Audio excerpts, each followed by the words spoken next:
नमस्कार, आदाब, स्वागत है आप सभी का। आप देख रहे हैं NTS न्यूज चैनल। वक्त हो चुका है दिन भर की ताज़ा और बड़ी खबरों की रुख करने का, तो शुरुआत करते हैं सुर्खियों के साथ। रामायण पर दिल्ली में महाभारत, बीजेपी के आरोप पर बोले केजरीवाल, रावण नहीं मारीच। बांग्लादेशी घुसपैठ को लेकर ममता ने केंद्र पर साधा निशाना, सीमा की सुरक्षा BSF की जिम्मेदारी। मोदी सरकार की विधि आयोग के साथ क्यों बरत रही लापरवाही, खासकर UCC पर कांग्रेस का हमला। नाराजगी की खबरों के बीच एकनाथ शिंदे का बीजेपी को लेकर बड़ा ऐलान, चुनाव पर लिया फैसला। दिल्ली में फ्री शिक्षा, बिजली और पानी बंद कर देंगे, अरविंद केजरीवाल ने बीजेपी संकल्प पत्र पर सवाल। दिल्ली चुनाव एस्पिरेंट को 15,000 दलित छात्रों के लिए स्टाइपेंड योजना, संकल्प पत्र 2 में बीजेपी के वादे।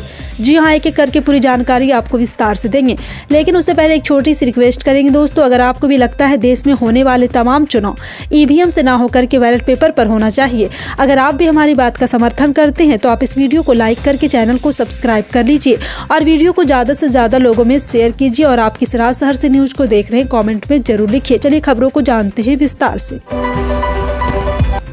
दिल्ली विधानसभा चुनाव में नामांकन और नाम वापसी की प्रक्रिया पूरी होने के बाद अब प्रचार की बारी है। सत्ताधारी आम आदमी पार्टी से लेकर विपक्षी भारतीय जनता पार्टी तक हर दल के बड़े नेता चुनावी रैलियों के जरिए एक दूसरे को घेर रहे हैं।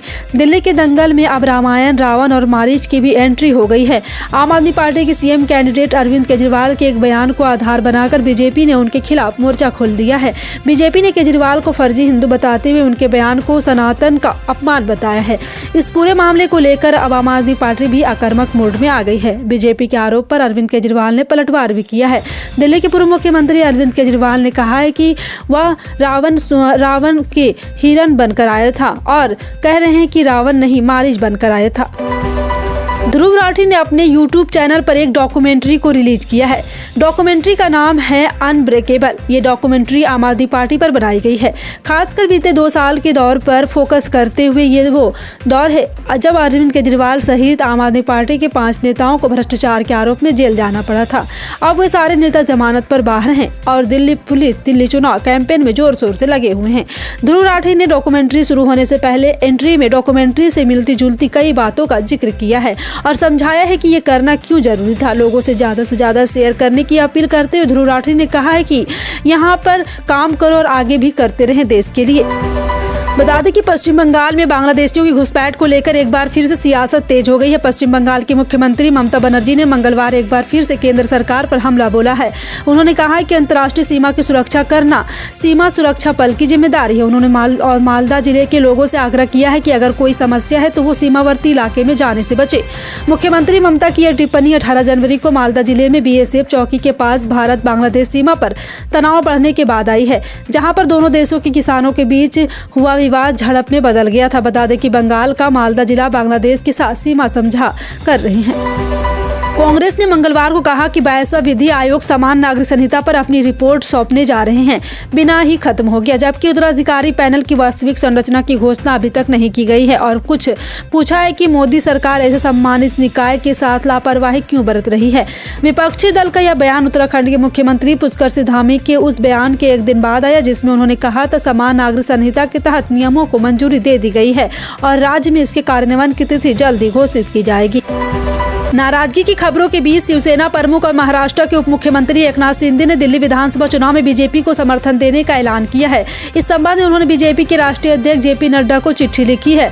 पत्र में उन्होंने कहा है कि उनकी पार्टी ने 2025 के दिल्ली विधानसभा चुनाव में बीजेपी के सभी उम्मीदवारों को सक्रिय रूप से समर्थन देने का फैसला किया है।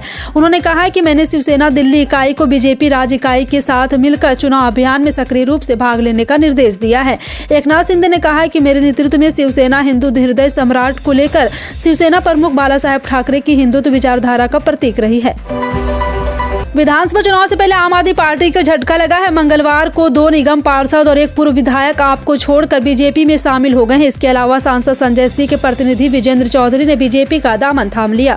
मंगलवार को गोंडा से साल 2015 से 20 में विधायक रहे श्रीदत्त शर्मा आम आदमी पार्टी को झटका देते हुए बीजेपी के साथ चले गए।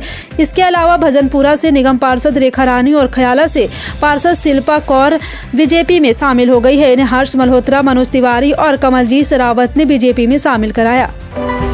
बिहार में 70वीं बीपीएससी पीटी परीक्षा को रद्द करने को लेकर अभ्यर्थी अभी भी अड़े हुए हैं। पटना के गर्दनी बाग में कई बीपीएससी कैंडिडेट धरना पर बैठे हैं। छात्रों के इस मुद्दे पर लेकर तमाम राजनीति भी हुई। जन स्वराज के प्रशांत किशोर, नेता प्रतिपक्ष तेजस्वी यादव, निर्दलीय सांसद पप्पू यादव ने इस बहाने नीतीश सरकार पर खूब प्रहार भी किए। अब कांग्रेस सांसद राहुल गांधी भी बिहार सरकार पर लगातार हमलावर हैं। हाल में जब 18 जनवरी को संविधान बचाओ को लेकर आयोजित कार्यक्रम के लिए पटना आए थे तो उन्होंने बीपीएससी अभ्यर्थियों से मुलाकात की थी। वहां अभ्यर्थियों ने उन्हें अपने मुद्दों के बारे में बताया। अब राहुल गांधी ने इसको लेकर एक एडिटेड वीडियो अपने सोशल मीडिया अकाउंट पर जारी किया। इस वीडियो में बीपीएससी अभ्यर्थियों के बयानों को दिखाते हुए राहुल गांधी बातचीत दिखाई है। इस वीडियो को जरिए एक बार फिर नीतीश सरकार पर हमला किया गया है। दिल्ली में विधानसभा चुनाव के लिए अब समय कम बचा है। ऐसे में राजनीतिक दलों ने चुनाव में अपनी पूरी ताकत झोंक दी है और वरिष्ठ नेताओं के बीच आरोप प्रत्यारोप का दौर चल रहा है।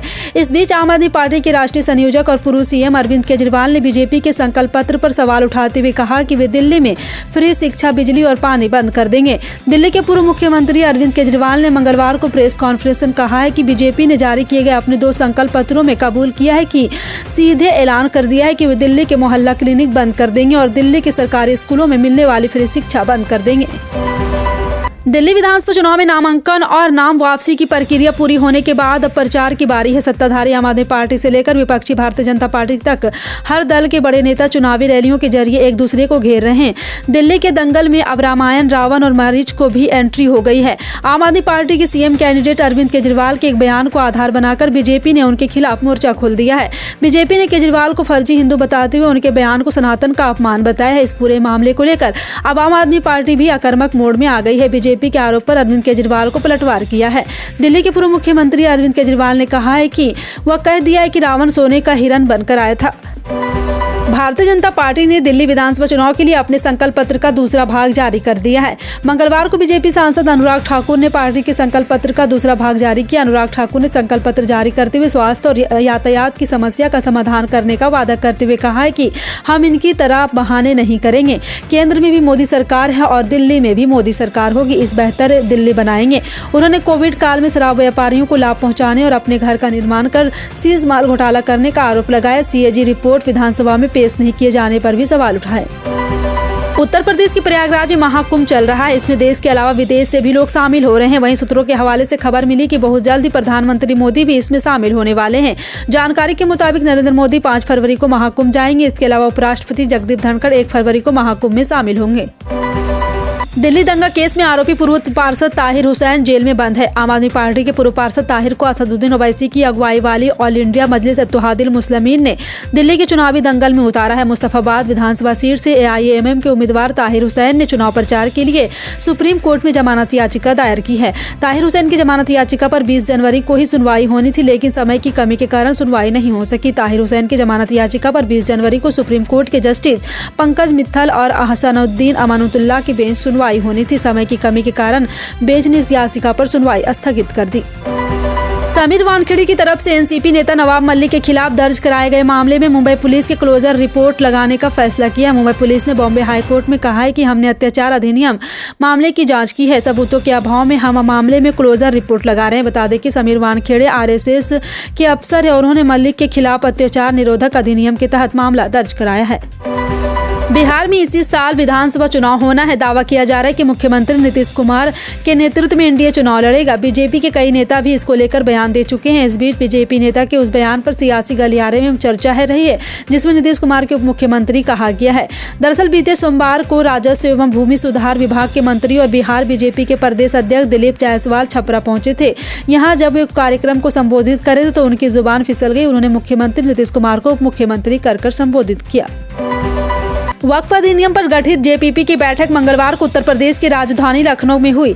भारतीय जनता पार्टी के सांसद और जेपीसीपी चीफ जगदम्बिका पाल की अध्यक्षता में हुई बैठक में सभी दलों के सांसद, यूपी सरकार के मंत्री भी पहुंचे। इस बैठक में जेपीसी के सदस्य असदुद्दीन ओवैसी सहित 11 सदस्य शामिल हुए। बैठक में शिया सुन्नी सेंट्रल वक्फ बोर्ड के चेयरमैन अली जैदी, मौलाना खालिद रशीद, फरंगी महली सहित अन्य संगठन के पदाधिकारी प्रमुख रूप से शामिल हुए।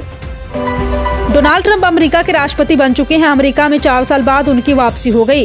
डोनाल्ड ट्रंप ने कुर्सी संभालते हुए जो बड़ी घोषणा की उसमें खलबली मच गई है। उनकी घोषणा असर अमेरिका में रहने वाले भारतीयों पर पड़ेगा। जी हां, राष्ट्रपति पद की शपथ के बाद भी डोनाल्ड ट्रंप ने सबसे बड़ी घोषणा अवैध प्रवासियों के मसले पर की है।